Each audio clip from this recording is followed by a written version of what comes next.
యెహోవా నా బలమా, నేను నిన్ను ప్రేమించుచున్నాను. అంటే యెహోవా మన బలము. యెహోవా అంటే మన బలము. దేవుడు మన బలము. యెహోవా దేవుడు మనకి బలం. యెహోవా నా బలమా, నేను నిన్ను అంటే నేను నిన్ను ప్రేమించుచున్నాను. మనం ఇప్పుడు దేవుణ్ణి ప్రేమించాలి, వేరే వాళ్ళని ఎవరిని ప్రేమించకూడదు. దేవుడు మనల్ని తయారు చేశాడు, ఈ లోకాన్ని తయారు చేశాడు.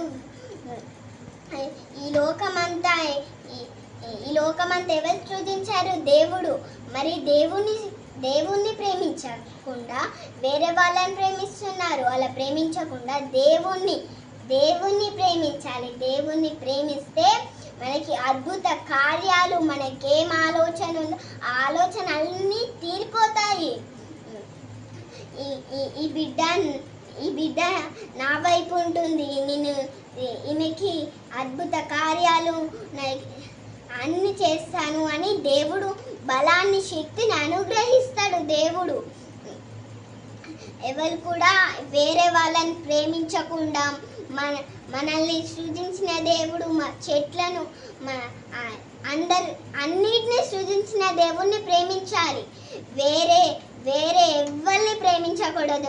మన యేసు ప్రభునే ప్రేమించాలి. వేరే వాళ్ళని ఎవరినన్నా ప్రేమిస్తే నరకంకి వెళ్తాం. మనము రోజు బైబిల్ చదవాలి, వాక్యం చదవాలి, పాటలు స్తుతించాలి. సాయంత్రం ఎప్పుడు, పొద్దున సాయంత్రం ఎప్పుడు మనం దేవుని మనము ఆదివారపు ఒక్కరోజే మనం దేవుని సన్నిధానంలో ఉంటాం. మండే రోజు